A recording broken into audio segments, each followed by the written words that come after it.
un bel ragazzo, il tuo Vito. Fa parte del clan di Don Salvo? No.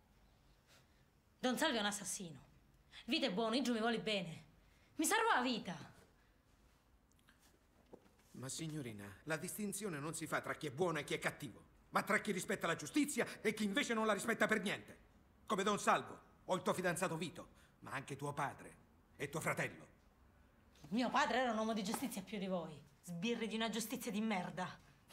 La mia giustizia di merda non prevede la pena di morte al minimo sgarro.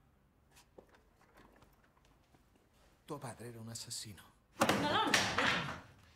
Mio padre era un uomo sulla faccia della terra. Aiutava tutti in un paese. Tu parla così, perché non c'è. Ti faccio sta vedere so cosa significa essere un uomo vero. Ce l'hai nel sangue la mafia, non cambierai mai. Non c'è niente da fare. Ha ragione.